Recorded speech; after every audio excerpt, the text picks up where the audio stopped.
एक राजा के कोई संतान नहीं होती थी, तो उसने अनेक देवी देवताओं की मनौती मानी, अनेक साधु महात्माओं से आशीर्वाद लिए और दवा दारू भी खाए। तब कहीं उसे एक पुत्री हुई और वह लड़की बचपन से ही वस्त्र नहीं पहनती थी। सयानी हो जाने पर भी उसकी यही आदत रही और राजा जबरदस्ती उसे वस्त्र पहनाता तो वह वस्त्र को चीर फाड़ करके फेंक देती। वो नंगी रहना ही उसे अच्छा लगता था। संजोग से एक दिन एक महात्मा राज दरबार में आए। उनको देख करके लड़की लजा गई और अपने आप झटपट वस्त्र को पहन लिया। अब यह देख करके राजा बड़ा चकित हुआ, तो राजा ने बेटी से पूछा कि बेटी, आज तुम्हें क्या हो गया जो तुमने अपने आप वस्त्र पहन लिया?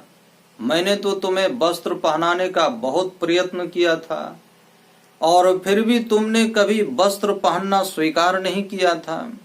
आज तुम्हें ये अचानक ऐसा परिवर्तन क्यों आ गया? तो लड़की ने कहा कि पिताजी, स्त्री को स्त्री से लज्जा नहीं आती, पुरुष से स्त्री को लज्जा आती है। तो जब से मैंने होश संभाले हैं तब से मुझे एक भी पुरुष के दर्शन नहीं हुए थे। आज मुझे एक सच्चे पुरुष के दर्शन हुए। वे पुरुष यही महात्मा हैं। आगे लड़के ने कहा कि जो अपनी इंद्रियों को जीत लेता है तो असल में वही पुरुष कहलाने के योग्य है। जो इंद्रियों का गुलाम है वह मर्द नहीं, वह तो स्त्री है।